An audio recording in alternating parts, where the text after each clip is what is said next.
Good morning বন্ধুরা, এখন থেকে আমার ব্লগটা শুরু করে দিয়েছি। আর সরি বন্ধুরা, এখন কিন্তু মর্নিং নয়। মর্নিং বলতে বলতে এমন অভ্যাস খারাপ হয়ে গেছে না, যে সব সময় মর্নিংয়ের কথাটাই আসে। এটা হচ্ছে রাত্রি 9টা 9:30 বাজে। আমি অফিস থেকে চলে এসে দেখো তাড়াহুড়ো করে আলু কাটতে বসে গেছি। আজকে মেয়ে বলছে, মা আজকে কিন্তু লুচি আর আলুর দম খাবো।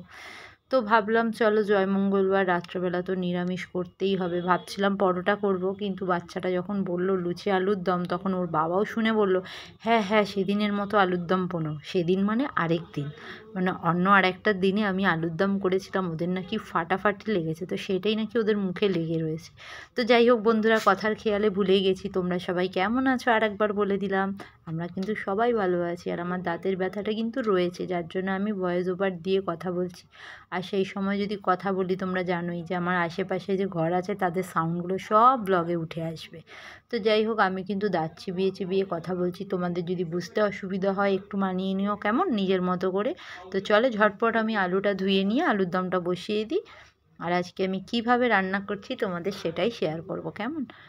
আর আমি এখন ভয়েস ওভারটা দিচ্ছি আমার দোকানে বসে, স্টোর রুমে। তো চলো আর একবার ভালো জল দিয়ে ধুয়ে নিই। আর এখন আলুতে এত ধুলো হয় কেন কে এসছি। আর এখন বসিয়ে দিচ্ছি রান্না। আজকে জয়মঙ্গলবার, বুঝতেই পারছো, জয়মঙ্গলবারে নিরামিষ। তো করব আমি ময়দা। তো চলো সঙ্গে থাকো, আর কি রান্না করছি সবটাই তোমাদেরকে শেয়ার করব, তোমরা সঙ্গে থাকো। তো চলো প্রেশার কুকারটা এখন আমি নামিয়ে নিই। প্রেশার কুকারে আমি একটুখানি সকালবেলায় কী যেন করেছিলাম, কি বলো তো, মনে নেই। তো জাস্ট হালকা জল দিয়ে ধুয়েছিলাম, মাঝামাঝি আর করিনি। জানি যে রাত্রে তো সেই সেদ্ধ সাদ্দা বসাতেই হবে। তো সেই কারণে ওই কুকারের মধ্যেই আলুটাকে সেদ্ধ করে আমি জলটা আগে বের করে নেবো। কেন বলো, ওর যেহেতু আলু খাওয়া বারণ, সেই কারণে। আর আলু তো কে না পছন্দ করে বলো না, সবাই পছন্দ করে। আর সেই কারণেই ভাবি যে আলুটা যদি আমি সেদ্ধ করে, এতে কী হয় বলো তো, আলুটা নরমও হয়, খেতেও ভালো হয়। আর ওর যেটা বারণ সেটাও মানে খাওয়া হলো না। হ্যাঁ মা। বন্ধুরা কি বলো তো, তোমাদের সাথে কথা বলতে বলতে আমি কিন্তু আলুটা সেদ্ধ বসিয়ে দিয়েছি, আর আমার কাজটা কিন্তু অনেকটা এগিয়েও গেল। আর চলো এখন আমি দেখো আলুটা সেদ্ধ করে নিয়ে একটু জিরে ফোড়ন দিচ্ছি। আর দেখবে সর্ষের তেলে জিরে ফোড়ন দিলে খুব সুন্দর একটা গন্ধ বেরোয়। আর এই জিরে ফোড়নটা দেওয়ার পর আমি কিন্তু এর মধ্যে একটা মশলা পেস্ট করে রেখেছি। আমার এটা একটা সিক্রেট মশলা। হয়তো তোমরাও হয়তো করে থাকবে, আমি আমার জন্য সিক্রেট বললাম, তোমার জন্য হয়তো ক্যাজুয়ালও হতে পারে। তো এটার মধ্যে আমি দিয়েছি চারমগজ, অল্প পোস্ত, একটা টমেটো, একটু আদা কুচি, একটু গোলমরিচ, কাঁচা লঙ্কা দুখানা দিয়ে, আর আমি এই পেস্টটা বানিয়ে নিয়েছি। আর এটা কিন্তু আমি এখন গরম তেলের মধ্যে দিয়ে দিলাম। দিয়ে এটা এখন ভালো করে নাড়াচাড়া করতে থাকবো যতক্ষণ না এই সাদা রং থেকে ব্রাউন রঙে পরিণত হচ্ছে। তো দেখো এটাকে আমি এখন সমস্তটা দিয়ে তার মধ্যে দেখছি আমার এই ঢাকনাতেও অল্প আর কি লেগে আছে। যতই হোক বলো, পয়সার জিনিস তো বস, ফেলে দিলে কি হয়।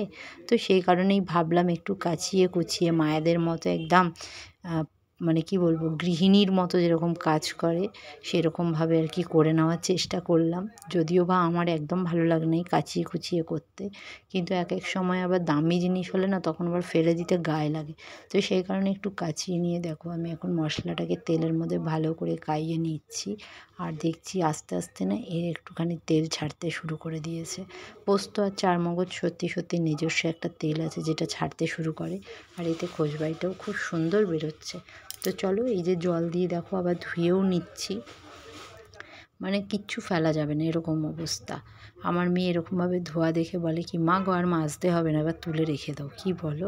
তো যাই হোক দেখো ধুয়ে ধায়ে নিলাম, এবার ঢাকনাটাও ভালো করে ধুয়ে নিলাম, যেটুকুনি লেগে রয়েছে সেটাও যেন বেরিয়ে গেল। করে গিয়ে একটু ঠিক পরিণত হবে এটা গ্রেভিটা।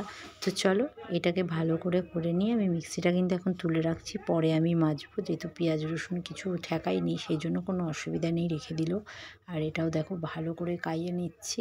আর সুন্দর করে কিন্তু কাওয়ানো হয়ে গেছে। তো তারপরে এর মধ্যে আমি দিয়ে দেবো একটু হলুদ গুঁড়ো, লঙ্কার গুঁড়ো, মানে যা গুঁড়ো থাকে আর কি। তো যাই হোক এগুলো দেওয়ার পর আমি আবারও একটুখানি নিবি আছে এটাকে ছাড়তে শুরু করব। তো চলো বন্ধুরা, আস্তে আস্তে আমি মশলাগুলো সমস্ত দিয়ে দিয়েছি। এবার একটু দিয়ে দিচ্ছি হলুদ গুঁড়ো। আর হলুদটা না কালকে রাত্রেবেলায় কিনে নিয়ে এসেছিলাম, আর দিনের বেলা রান্না যখন করেছি তখন অবশিষ্ট একটু বাকি ছিল, তো সেটা দিয়ে তো হয়ে গেছে। কিন্তু রাত্রেবেলা যখন রান্না করছি তখন একটু পরিষ্কার দিয়েই করছি, কেন কি সারাদিন পরে এই একটা টাইম খাবো। তো যাই হোক, এই দিয়েই আজকে মানে জিরে, লঙ্কার গুঁড়ো, ধনের গুঁড়ো, হলুদ গুঁড়ো, গরম মশলা, চিনি, নুন, এই দিয়েই আজকের আলুর দমটা করবো। আর ওই পেস্টটা তোমাদের দেখালাম, ওই পেস্টটা তৈরি করে নিয়েছি, কেন একটু থকথকে নালে হবে না। শুধু যদি আমি হলুদ লঙ্কা দিয়ে করি না আলুর দমটা, ট্যালট্যালে ঝোল হয়ে যাবে, তাই না? তো সেই কারণেই এটা দিয়ে বানানো। আর দেখবে পুজো আচ্ছার দিনে এরকম একটু বানালেন, আমার মেয়ে তো বলে, মা ওই যে প্যান্ডেলে যেরকম আলুর দম বানায় না, ঠিক ওই রকম ফ্লেভার আর ওই রকমই টেস্টটা হচ্ছে। ঠিক আছে, তাহলে তুই প্যান্ডেল ভেবেই খেয়ে নে। আমি তো মাঝে মধ্যে এরকম মজা করে বলি। তো চলো বন্ধুরা, আমার কিন্তু তোমাদের সাথে কথা বলতে বলতে দেখো সমস্ত কিছু দিয়ে দিলাম। আর এই জেকের জিরে গুঁড়োটা এত ভালো যে কি বলবো। পোস্ত আর বাদামটা যে বেটেছিলাম তার যে জলটা, সেটা অল্প করে দিয়ে দিলাম। কেন বলো তো, কাইয়ে যায়, মানে কড়াতে লেগে যাচ্ছে কাইয়ে নেওয়ার সময়, তো সেই কারণে। তো চলো, কুকার থেকে এখন প্রেশারের, মানে কুকার থেকে প্রেশার বলছি, কুকার থেকে আলুটা এবার দিয়ে দিলাম, আলু সেদ্ধটা।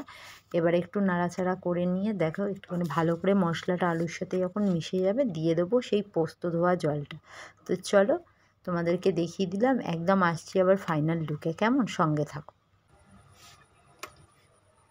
অলমোস্ট আমার আলুর দম রেডি হয়ে গেছে। এবার চলো ময়দাটা মেখে নিই লুচি করার জন্য, আর আমার সঙ্গে থাকো, আমার ব্লগটা পুরোটা দেখতে থাকো, কেমন? অফিস থেকে এসে আমি কিন্তু একটুকু মানে না হাঁপিয়ে ভালো করে রান্না করে পরিপাটি করে রান্না করার চেষ্টা করি। আর আমার রান্না করতে খুব ভালো লাগে, তো বুঝতেই পারছো আমি কিন্তু খুব টায়ার্ড। আর আমার এত দাঁতের যন্ত্রণা, আজ 10 দিন ধরে আমি প্রচণ্ডভাবে দাঁতের কষ্ট পাচ্ছি। সেই কারণে আমি ঠিকমতো কথাও বলতে পারছি না, আর ব্লগও দিতে পারছি না এই কথা বলার কারণে। সব সময় তো ডাইরেক্ট মানে ভয়েস দেওয়াটা সম্ভব হয় না, আশেপাশে অনেক বাড়িঘর আছে, তাদের সাউন্ডগুলো চলে আসে, সেই কারণে। আর আমি যেহেতু ভয়েস ওভার দিতে পারবো না বলে আমি ওই জন্য ব্লগও ছাড়তে পারছিলাম না। অনেক ব্লগ আমার রেডি করা পড়ে রয়েছে। আশা করছি এবার থেকে একটু কন্টিনিউয়াস করবো, কেন দাঁতের ব্যথাটা আমার অনেকটা কমেছে। মেডিসিন নিচ্ছি, জিরো ডলফি আর হোমিওপ্যাথিক ওষুধও নিচ্ছি, দুটোকে কম্বাইন করে নিচ্ছি বলে অনেকটা আমার ব্যথা কমেছে। আমি কিন্তু সেইভাবে জোরে জোরে কথা বলতে পারছি না। তো সঙ্গে থাকো বন্ধুরা, আর অবশ্যই আমার ব্লগটা দেখতে থাকো, কেমন? আশা করছি ভালো লাগবে। তো চলো বন্ধুরা, কিনে নিয়ে এসেছিলাম বেস্ট চয়েস তেল, আর ওতে আছে চিনি। তো চলো, আজকে আমার আসলে কী বলো তো, সকালবেলায় সর্ষের তেল দিয়ে রান্নাটা করবো ভেবেছিলাম, কিন্তু ময়দা লুচিটা তো তোমার সর্ষের তেলে হবে না, সেটা তো সাদা তেলেই করতে হবে। তো এখন আমি ময়দাটাকে মেখে নেবো, মেখে নিয়ে লুচির ডো তৈরি করে নিয়ে তারপরে আবার আসছি ভাজাভুজি দেখাতে তোমাদের। কেন তোমরা তো লুচি ভাজতে জানোই না, আমি তোমাদের শেখাচ্ছি আজকে, কেমন? তো ততক্ষণ সঙ্গে থাকো আর আমার ব্লগটা দেখতে থাকো, আশা করছি ভালো লাগবে। তো দেখো, তোমাদের সাথে কথা বলতে বলতে আমার কিন্তু ময়দাটা মাখা হয়ে গেছে। আর সব সময় না আমি লুচির ময়দাটা একটু শক্ত করে মাখি।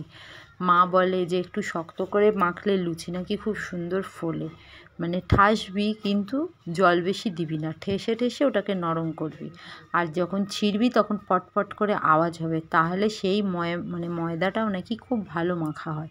আর এই দেখো, আমার কিন্তু আলুর দমও তৈরি হয়ে গেছে, আমি এখন বাটিতে ঢেলে নিচ্ছি। আর পেয়ে গেছে আমার মেয়ের খিদে, তো আমি বললাম দাঁড়া, এখন মোটামুটি অনেকটাই দেরি হয়ে গেছে, এগুলো করতে কী বলো তো একটু সময় লাগে। তো ওইটাই করে নিয়ে আমি তাড়াতাড়ি করে বাচ্চা মানুষের জন্য 4টে লুচি আগে ভেজে তুলে দেবো, ওকে খেতে দিয়ে দেবো, তারপর তোমাদেরকে আমি দেখাবো বাকি লুচিগুলোকে ভেজে নেবো। আসলে কী বলো তো, দাঁতের এত ব্যথা হচ্ছে না টিস টিস করে, সেই কারণে কথাও আমার যেমন কেমন একটা উল্টোপাল্টা হয়ে যাচ্ছে, জড়িয়ে যাচ্ছে, বুঝতে পারছি না। তো তোমরা কিছু মনে করো না প্লিজ, একটু মানিয়ে নিও নিজের মতো করে। আর দেখো লুচিগুলো কি দারুণ ফুলেছে না। আমার মেয়ে বলে কি, মা পেট মোটা ভাইগুলোকেই আমাকে খেতে দেবে, এগুলো নাকি ওর কাছে পেট মোটা ভাই। তো চলো সঙ্গে থাকো, আমার মেয়েকে তাড়াহুড়ো করে একটু লুচি ভেজে খেতে দিয়ে দিই। আর এসো, তোমাদেরকেও খাওয়াবো, কেমন? জয়মঙ্গলবারে তোমাদের নিমন্ত্রণ রইল রাত্রেবেলা আমার বাড়িতে খাওয়া দাওয়া, আসবে কিন্তু, কেমন? তো দেখো 4টের মধ্যে এখনও মানে 2টো ভাজা হয়েছে, এখনও 2টো বেলা হয়ে গেছে, খালি ভাজতে দেরি। তো করেই ওকে আলুর দম দিয়ে খেতে দিয়ে দেবো। আর ও না সিমুই খায় না, তো সেই কারণে ওকে আর সিমই দেবো না। আর তো চলো ওকে খেতে দিয়ে দিই, তারপরে দেখো লুচি আমার ভাজা হয়ে গেছে। আর এই যে মেয়েকে এখন আলুর দমটা তুলে দিচ্ছি। ওই 4টে লুচির মধ্যে দেখো 3টে লুচি খাবে আর একটা লুচি ছেড়ে দেবে, কেন বলো তো ওইভাবেই খায়।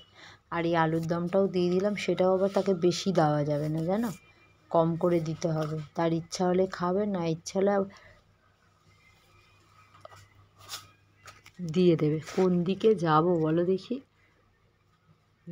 যাই হোক, আমারও আর ভালো লাগছে না, বিরক্ত লাগছে, কেন বলো তো, দাঁতের ব্যথাতে। তো চলো ঝটপট করে এখন লুচিগুলো বেলে নিই, তারপরে আবার আরেকজনও আছে খাবে, মানে তারও খিদে পেয়ে গেছে। আর একা মানুষ কোথায় কোন দিকে যাই বলো তো। তো ঠিক আছে চলো, আমি তাড়াহুড়ো করে লুচিগুলো ভেজে নিই, তারপরে তোমাদের সাথে কথা বলবো, কেমন।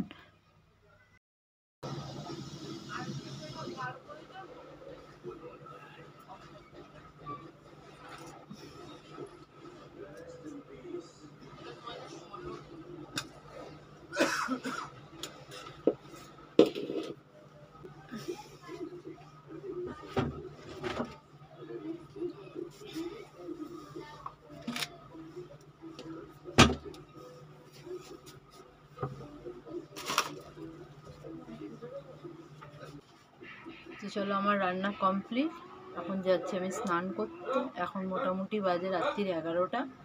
তো সঙ্গে থাকো আর ব্লগটা দেখতে থাকো, ভালো লাগবে। আর কি বলো তো, আমার আর বিরক্ত লাগছে, অনেকটা দেরি হয়ে গেছে তো। মোটামুটি আমার সব রান্নাই হয়ে গেছে, তোমাদের আরেকবার দেখিয়ে দিই। আর খানিকটা ময়দা আমি রেখে দিয়েছি গতকাল সকালবেলা, যে টিফিনে একটু গরম গরম ভেজে দিই। তো সঙ্গে থাকো।